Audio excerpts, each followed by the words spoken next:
everybody, this is the thejonnymar, and I am continuing with Stardew Valley. So we are very quickly approaching the end of summer, as we have only a few more days left to go, and then we will have our final special event here in town, as we have some lightning and thunder approaching for tomorrow. Let's see what our luck is going to be like today. Spirits are in good humor. Well, that's good to hear. Maybe we'll get some ice cream. Or some snacks. I don't know. And fall's almost here. Yeah, I was just talking about that. Fall is going to be pretty lucrative in terms of crops. It's pretty much the last major season that we'll be getting a ton of profits from our various crops. Geez. Speaking of which, we have a lot of harvesting to do today. And George needs a hot pepper to rub on his knee. Interesting. Well, luckily we have a couple of hot pepper plants that are down in our little garden down here. So we should be able to find one. And we also have a ton of sunflowers. We can continue to lavish our wife with her favorite gift, or at least one of her favorite things. Yep, more farm chores. You could help me out instead of just thinking of me. But no, that's my job.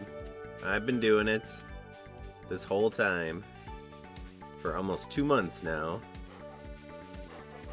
And we're getting very close to 100,000 gold, because once we get the crop from today, and then we should get another crop tomorrow from our greenhouse, and so that should actually get us very close, if not above 100,000, very close to it.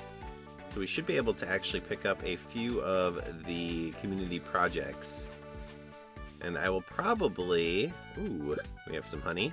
That means we can make another bee house. I will probably spend, first of all, on, there's a pepper for us, and George. But as I was saying, we need a pepper here for George, and then we also need one of our melons that we grabbed from our massive crop that we got today for Demetrius. But in terms of which of the next projects I'm going to get, it's probably going to be the bus. So the bus here is broken down.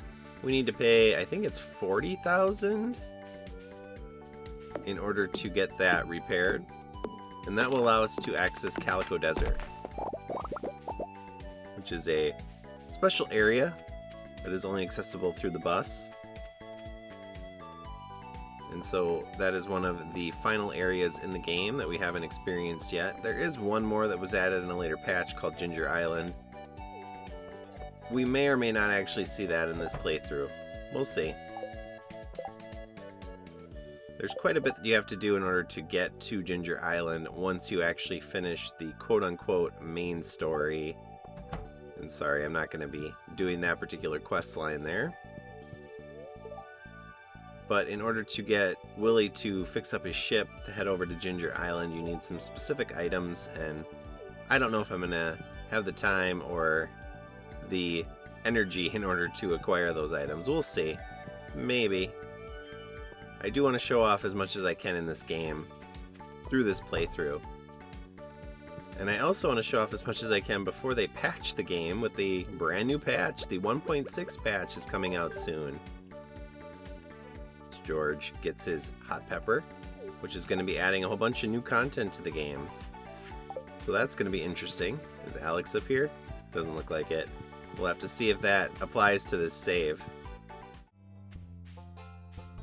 So we're looking for Demetrius. I haven't been able to find him yet.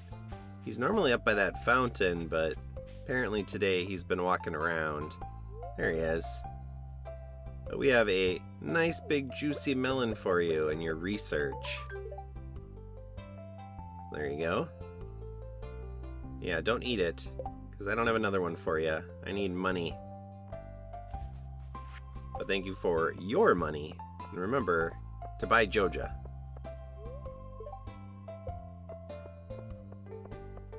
Alright.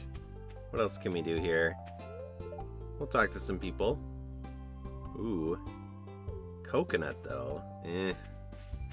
I'm looking for... There she is. Maru. So I don't get to see her very often. You're gonna build a robot. It's gonna take our jobs. That sounds kind of challenging. You sure you're up to that? Well, I'm glad to hear it. But we actually need a bunch of new seeds to plant.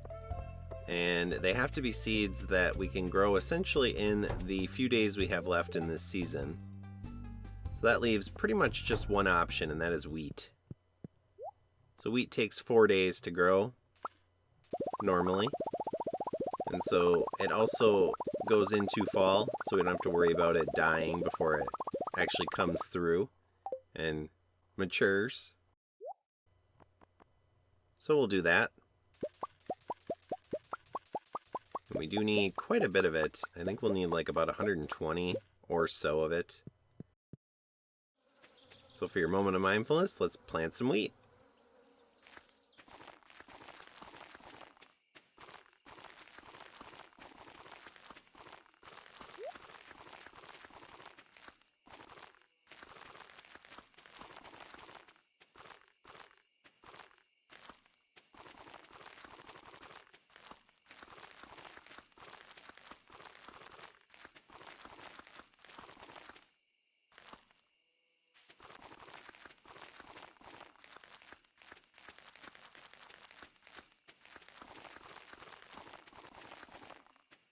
That has been your moment of mindfulness for this episode. Got the whole field done. And we got 30 left over, because I bought 150. So that worked out pretty well. I don't think we got much left to do today. So let's just call it a night. I'm going to put the fireplace on. Haley gets a little scared when she's alone at night. So I'm home. Let's go to bed. And even though it's still summer and it's probably, please move dog, very warm in our house, we will have the fire on just to have some light. Ooh, level 9 farming. Thanks to all of our melons that we harvested today. Look at that profit. Almost 50,000 gold. Pretty sweet. So those melons are worth quite a bit. And we got some birds down there flying across the mountains. Alright. And we got another pepper. Doggo's inside because it's raining out. We'll see what happens tomorrow. Are we going to have a sunny day? Nope. More rain. That's good enough for me.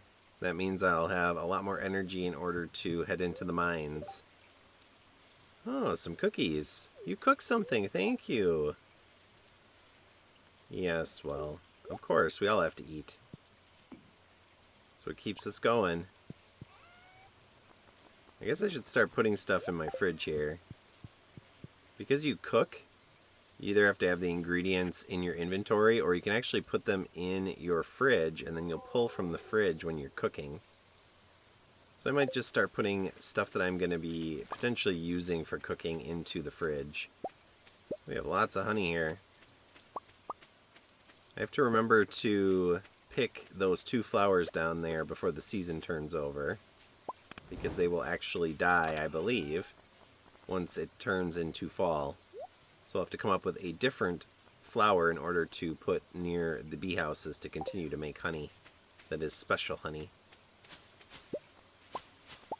And I've also been harvesting my tea leaves and just selling them. I could, of course, turn them into tea, but I just decide to sell them. I'm not a tea person. Please don't kill any of my crops. I probably should be building more lightning rods, but I'm starting to feel a little lazy. I've got all of my crops in my greenhouse set up with sprinklers, And we're going to start also acquiring materials in order to get sprinklers for my outside field as well for fall. So today in the mine, we're actually not going to be going into the deepest levels because we're pretty good on gold for now. But we are going to be going and getting more iron ore. Look at all of these melons. Another big payday. Let's just pick them all quick. Shouldn't take too long. It's pretty fast to harvest in this game. It's certainly not like the original Harvest Moon on the SNES, where you had to basically harvest one at a time and then either drop each one off individually into the shipping bin or put it into your horse, which had little bags on its side saddles, that you could use as basically a mobile shipping bin. Fortunately, quality of life improvements in newer games like this, you can stack items in your inventory. Plus you can hold a lot more items in your inventory compared to those early Harvest Moon games, which had essentially a very, very limited inventory. But there we go. Alright, and we're actually just going to sell them. I could just throw them in the shipping bin, but I think I'm just going to sell them because I want to hit 100,000. Let's do it. We did it! 103,000. Look at that. We're rich. Until we have to buy the next community project. Then we won't be rich anymore. Especially because we're going to buy the most expensive one, which is the bus. So let's go do that. And then we also need more seeds for our greenhouse. So we'll go with melons again. So we need roughly 100. Give or take. Well, let's go talk to Morris over here. I think that's his name. Yeah. And we are going to go with the bus so that we can access the desert. So they're going to work on the bus tonight and get it all fixed up for us. And then we're going to do some mining. So again, I'm going to head down to the 60-ish levels and try to pick up some iron ore, because we need some iron bars. That's our biggest priority right now, as we have an overrun floor here. We will eventually start going deeper in the mine again to get to the bottom, but for now, we're just trying to pick up some materials.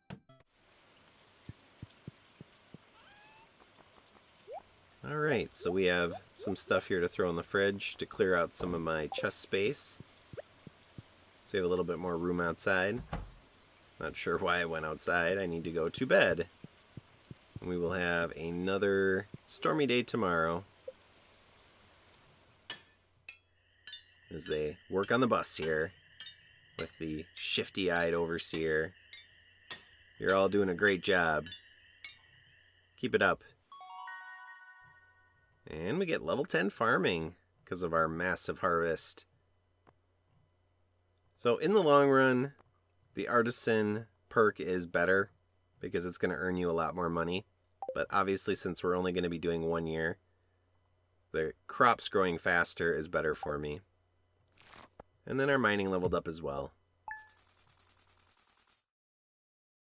So it doesn't look like we made much today, but keep in mind we did sell most of our crops to the general store, so we got most of it in pocket so that we could spend it on the bus repairs.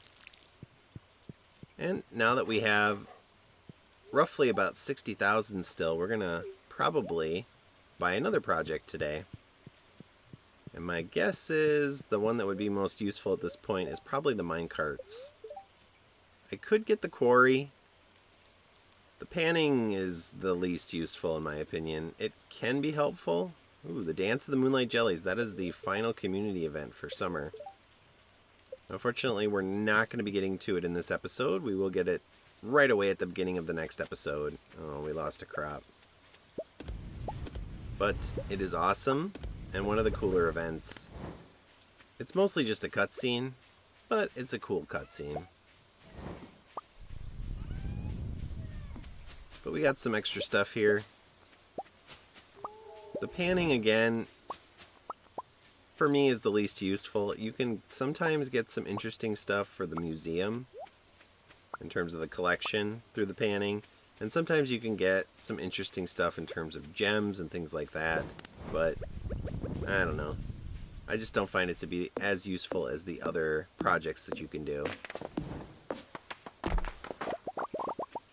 course, we're gonna acquire some wood here. It's always useful. Ooh, more honey.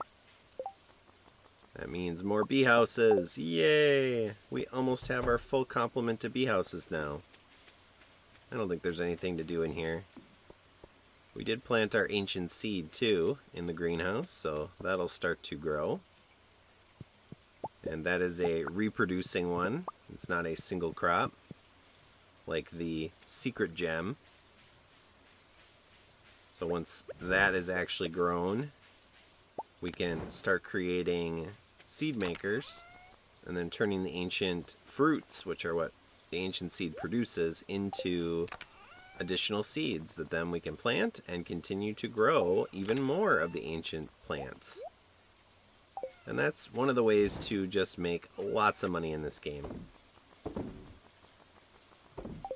then if you really want to maximize profits, you can then convert those ancient fruit into wine. But yeah, we almost have our full complement here. We need one more bee house, essentially. And then we'll have our full little triangles down there. So we've come quite a long ways in just 2 months. I'm surprised I made this much progress by the end of summer. I mean, I could realistically probably finish off the projects within the next day or two. I mean, the issue is with the festival, that's going to close the Joja Mart. So we can't actually technically do that because we would need at least 2 or 3 more days to buy all the projects. So it'll be at least early fall before we finish stuff. And usually my target for that is to do middle of fall in terms of completing all the projects. Ooh, please don't destroy any more crops. Yes, the bus is back in business, which means Pam has her job again. She's the one who drives the bus to the desert. We'll be heading back and talking to her in a little bit. And we will take the bus to the desert for the first time. Shane's hard at work standing here in the doorway. Alright, so what should we get? Like I said, minecarts. They're the most useful. They're not super useful, but it is a little easier to get back and forth to our house and the mines using the minecarts. And anything in the trash? No. Alright, and then we have a couple of things to take to Clint. Hopefully we'll find some stuff in these 2 geodes. I think we're actually good enough friends with Clint now to head into his room, too. And we can learn a little bit more about how obsessed Clint is with Emily. That's the little secondary story there, is that Clint is very much in love with Emily, and she is completely oblivious to it. It's a little sad once you start doing Emily's affection events, because you learn more about Clint and his concerns about you getting close to Emily. And it's like, well, if you're not going to do anything, Clint, in that situation, there's only so much we can do. But alright, what's this over here? It's just blueprints. Actually, I need to have him open up these geodes. See if I got anything. We're totally not going to get useless stuff like stone and clay, are we? Of course we are. Alright, let's go to the desert, Pam. What? We have to pay? What a ripoff. It's funny that there's little stains underneath where the bus was, like it's leaking. And how the wheels don't turn. It's a hover bus. But welcome to Calico Desert. We have a little pond where you need to catch a particular fish that is only available in that pond. We have a mysterious cave over here with a skull on the door that is locked. We have these trees you can cut down for wood. We have some special forage, including these cactus fruit and also some coconuts. And then there are some special artifacts that can only be found in the desert, or through a few other methods as well. There's this weird kind of triangle formation here of pillars. And then there is this salesman who sells a lot of pretty unique and cool items, but the buying price is actually weird stuff like geodes, or a diamond, or a ruby, or even iridium ore. So he's got some neat stuff, and again, he has a few things that you can really only get here, like this butterfly hutch I believe is unique to him, and the green turban, and maybe this magic cowboy hat. But look at that, 333 geodes. Yeah, I don't think so. There's a coconut. But now that we have access to the desert, that will allow us to get a few more of these artifacts. And again, we're trying to get to 60 for the museum so that we can access the sewers. I don't envision I will complete the museum in this particular playthrough or series, but we certainly will try to do the best we can. And here we have one of the final characters that we can meet in the game, and that is Sandy. Now, I think Sandy should be romanceable. Maybe in a future patch, Concerned Ape will make her into a bachelorette, but as of now, she is not. She is a friend of Emily's, and so they communicate with each other back and forth, and then Emily will actually come out once the bus has been fixed, and she'll meet with Sandy on certain days, and they'll just walk around the desert and kind of talk with each other. And then we have this mysterious bouncer back here. If you keep talking to him, he will tell you to scram, and then he will eventually stop talking to you. And unlike other people, you can't just walk against him and have him move out of the way or kind of phase through him. You actually need a particular membership card to get past him into the area behind him. Sandy's interesting because she actually likes most of the stuff here in the desert. So you can just grab forage outside, like the cactus fruit or the coconut, and then give it to her, and she will like that as a gift. But we have some unique seeds here, and the thing specifically we need for one of our quests we have is beet seeds. So we need to plant 10 of those. And then she's got a few other interesting rotating items here in her inventory. But those seeds are unique again to her place. And the rest of the day we're going to do some more mining. We need as much iron ore as we can get, and eventually we'll have to start getting gold again. So let's head down to the cold part of the mines. And that is it for this particular episode. We got a few more of the community projects. We finished up with the last few days of summer as they're fixing up the minecarts. And in my next episode, we will start fall, and we also see the last community event of summer, which is the Dance of the Moonlight Jellies. So as always, viewers, thank you for watching. I hope you enjoyed this episode. I'll see y'all next time as we head into fall. So long. Thanks for watching. If you enjoyed this video, please press like and leave a comment below. Please also subscribe to my channel and press the notification bell. See you next time.